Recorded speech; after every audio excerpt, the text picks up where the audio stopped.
This happened to me a few years ago. The college I went to was near a beautiful pine forest. I wasn't really an outdoors kind of person, but one day during summer break, I decided to go camping and explore it. I'd had a tough week, so a couple of days alone in nature sounded perfect. I borrowed a camping backpack and supplies from a friend who was more experienced with the outdoors. He warned me about the twisting trails and urged me to stay on the path. He said that it's really easy to get lost and that there have been a number of people to go missing on that trail over the last couple of years, so I should be careful. This made me feel quite uneasy, if I'm being honest. It was a warm summer afternoon when I arrived at the edge of the woods. I parked my car at a nearby ranger station and began my hike into the heart of the forest. I had a map with me, but I relied heavily on my friend's advice. As I ventured deeper into the forest, the atmosphere changed. The tall trees made the sunlight fade away, creating long shadows and making the path darker. I found a suitable spot to set up camp and began pitching my tent. The stillness of the forest was comforting. The sun started to set, and everything became darker and darker. It started to get chilly, so I went to gather some firewood just before dusk. I went around the campsite when I noticed, between the trees, a young woman walking aimlessly through the woods, without a backpack or any gear on her. She was dressed in old, scuffed-up clothes and looked like she hadn't showered in a while. There was nothing around us. I had walked for hours through the woods, getting as far from any roads or built-up areas as possible, so it was quite strange to stumble upon someone out there. I made myself known and greeted her. She stopped and looked at me with a confused look on her face.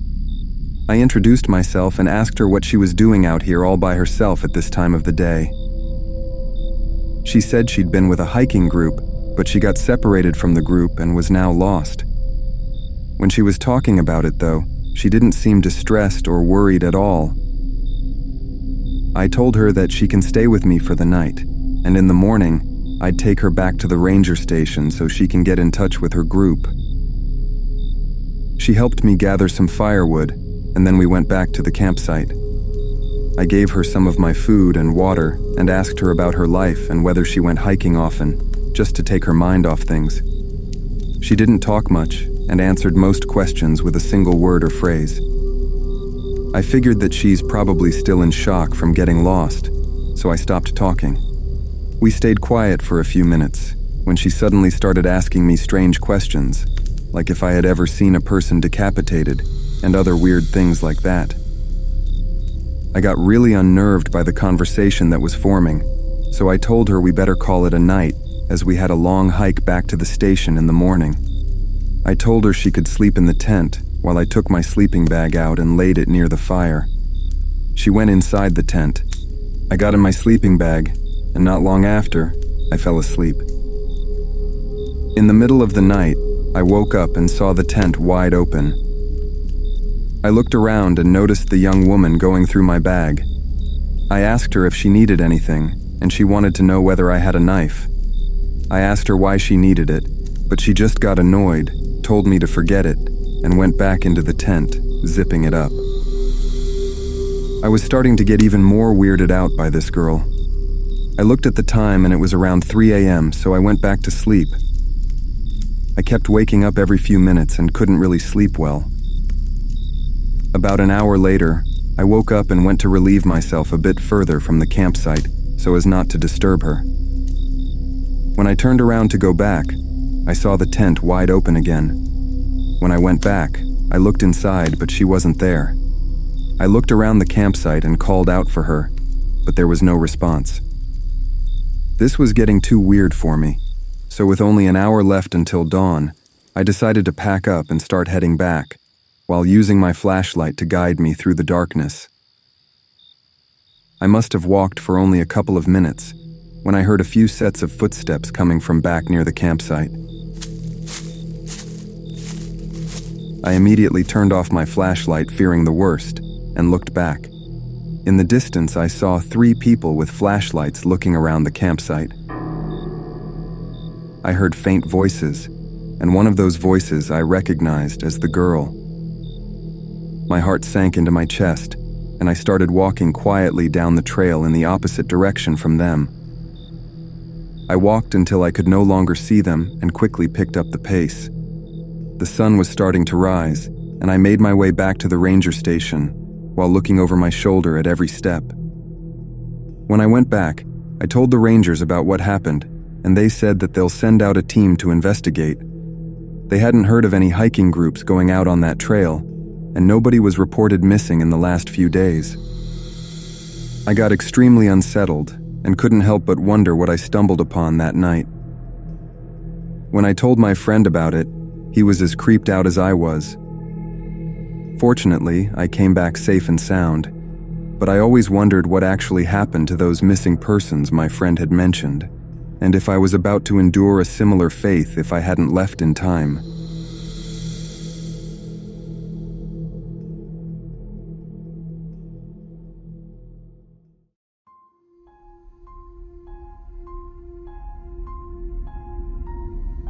A few summers ago, I decided to go camping in a forest not too far from home, seeking some solitude and a break from my busy work schedule.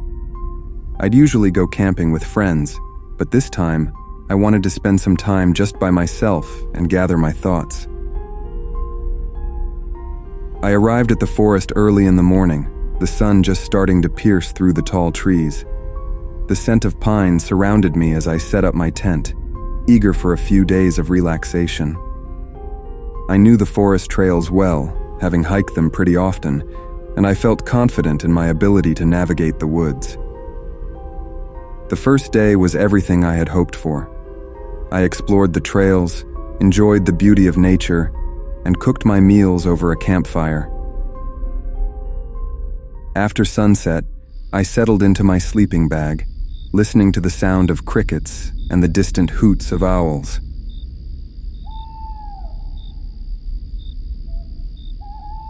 It was a peaceful night, and I felt extremely relaxed. I put my head down and slowly dozed off. In the middle of the night, I awoke from the sound of jackals howling in the distance. The sounds they make are quite eerie, like people screaming. I was pretty used to it, having camped in this area numerous times before, but I'd always get a bit unnerved, especially when I was alone. I got out of my tent to have a look around when I noticed a faint light between the trees in the distance. I knew the area pretty well, and there was nothing around for miles. I figured that it was maybe just another person camping, so I went back inside my tent and tried falling asleep again. The howling jackals and the thought that there was somebody else around kept me awake, though. When you are alone in the woods at night and can't fall asleep, it's really easy for your mind to start thinking of scary scenarios. Even though I had gone camping before, it was rare that I went alone, so I was definitely not immune to that. About an hour passed and the sound of the howling jackals started subsiding. I was starting to doze off, when suddenly, I heard leaves crunching and twigs snapping outside of my tent. At first, I thought that it's probably just an animal, but the sound was methodical, like footsteps. I stayed quiet, listening carefully. The footsteps got closer and closer to me, and now, I was sure that it was another person. They walked around my tent but didn't say a word. I took out a small pocket knife I had with me and clenched it hard in my hand. Whoever it was stopped just outside the front of my tent. My heart was racing as I expected them to try and unzip it. There was a momentary silence, which felt like hours, and an unnerving suspense while waiting for what was about to happen. The person then started walking away from the tent, and the sound of their footsteps slowly disappeared in the distance. I waited for a few minutes, then unzipped my tent and peeked outside. There was nobody out there, but I could see boot prints in a circle around my tent. I didn't sleep for the rest of the night, and in the morning I packed up and headed back. I don't know who that person was or what they were planning to do, but I'm really glad they changed their mind.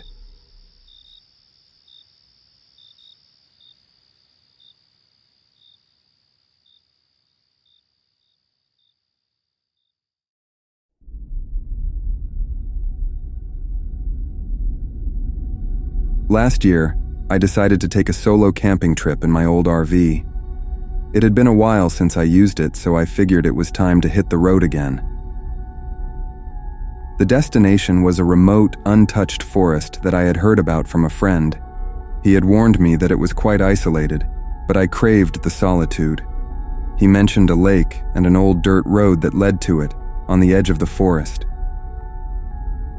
The location was quite far from my house, so I drove through the day and made it just before dusk.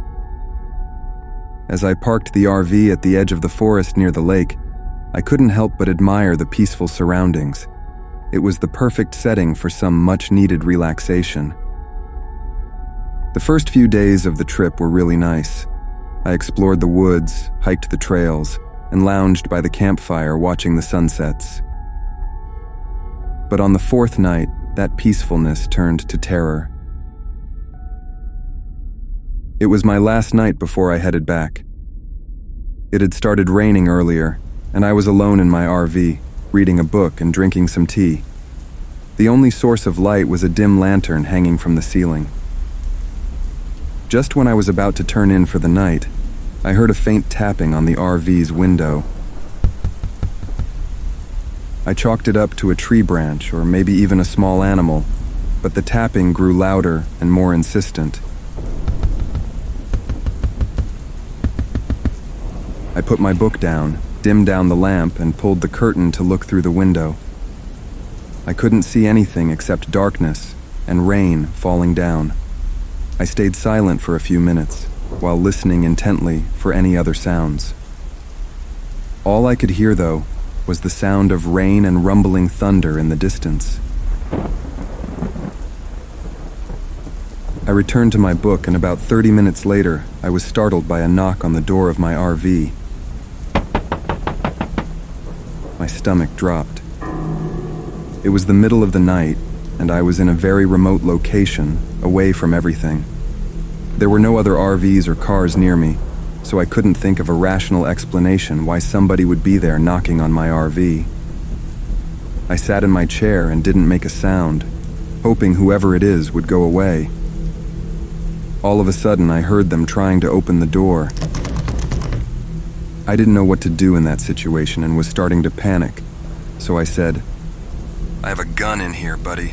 You better go away."